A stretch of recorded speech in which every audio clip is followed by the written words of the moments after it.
अस्सलाम वालेकुम वरहमतुल्लाहि वबरकातुहू। नाज़रीन, आप देख रहे हैं प्रोग्राम जादू जिन्नात। मेरे साथ मौजूद हैं रूहानी मुआलिज हाफ़िज़ इरफान मोहम्मदी साहिब। आज की मुलाकात में हम जानेंगे कि घर के अंदर अगर जादू के असरात हों तो हमें क्या करना चाहिए। इस हवाले से रहनुमाई फरमाइए। बिस्मिल्लाहिर्रहमानिर्रहीम। सबसे पहले हम घर में जो असरात हैं उनकी अलामात के मतलब ज़िक्र करेंगे कि कैसे पता चल सकता है कि आपके घर में जादू के असरात हैं कि यहाँ के आपको वहम है। जी। घर में खून या पानी के छींटे आना जी। इसी तरह घर में गोश्त का मिलना जी। अचानक खुशबू या बदबू का फ़ील होना, घर से आवाज़ें आना जैसे जिस तरह के घंटे की आवाज़ आती है, और बाज़ औक़ात आपको फ़ील होता है कि आपके घर में कोई चीज़ है, गिर गई या कोई चीज़ गिरी है, ऐसे मुख्तलिफ आवाज़ें आती हैं। जी, इसी तरह। और इसी तरह बाज़ औक़ात आप देखते हैं कि फ़लाँ कमरे में मेरे सामने कोई बैठा हुआ है, लेकिन जब आप पास जाते हैं तो वहाँ पे कोई नहीं होता। इसी तरह और भी बहुत सारी अलामत है, कपड़ों का गायब हो जाना, कपड़ों को कट लगना, और बाज़ औक़ात ऐसा भी होता है कि आपने कपड़े रखे हैं उसी वक्त कट लग जाते हैं, उसी वक्त कपड़े गायब हो जाते हैं।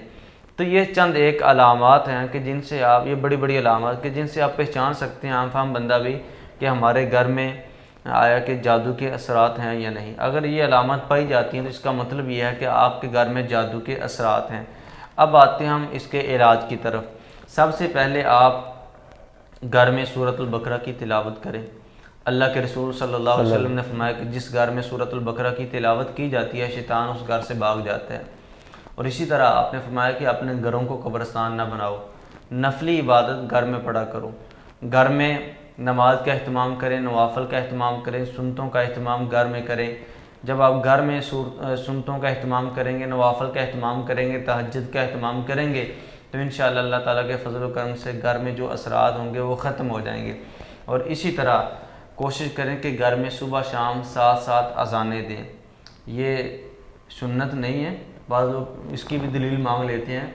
मैं आपको ये बात वाज़ेह कर दूं कि अल्लाह के रसूल सल्लल्लाहु अलैहि वसल्लम ने फरमाया कि हर वो दम जिसमें शिरक नहीं है वो दुरुस्त है।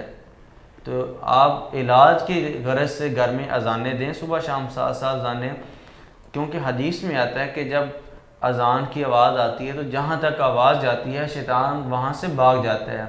तो जब आप घर में अज़ान देंगे तो इंशाअल्लाह शैतान वहाँ से भाग जाएगा। और बाज़ औक़ात यूँ होता है कि जादूगर जिन्नात जादूगर होते हैं, जो घरों में जादू कर रहे होते हैं वो जिन्नात जादूगर होते हैं। तो उनका असर तोड़ने के लिए कोशिश करें कि घर में चारों कोनों में आप 7-7 मरतबा आखिरी 2 कुल यानी कि मुहफ़्फ़ज़तैन पढ़ें 7-7 मरतबा। जब आप ये सूरतें सुबह शाम पढ़ेंगे 7-7 मरतबा तो इंशाअल्लाह जो जादूगरों का एक किला है, जिन्नात जादूगरों का, जिनसे उनको कुव्वत मिलती है, ताकत मिलती है, तो वो किला ख़त्म हो जाएगा।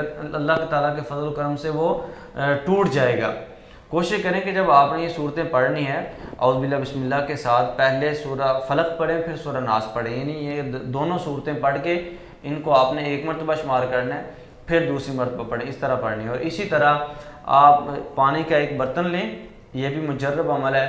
पानी का एक बर्तन लें, उसके ऊपर आप सूरह बकरा 3 दिन पढ़ें। पढ़नी इस तरह है कि पानी अपने सामने रखें, सूरह बकरा एक दिन पढ़ें, जितना भी पढ़ सकते हैं, एक सपारा पढ़ लें या 1.5 सपारा पढ़ लें, यानी कि आपने 3 दिन में वो कंप्लीट करनी है।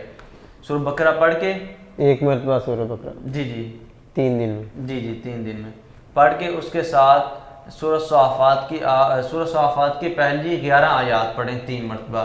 पढ़ने के बाद पानी के ऊपर दम करें। 3 दिन आप सूरह बकरा पढ़े, पानी के ऊपर दम करें सूरह बकरा के साथ सूरह सॉफ़ात की पहली 11 आयात, तो वो पानी घर में छिड़काव करें।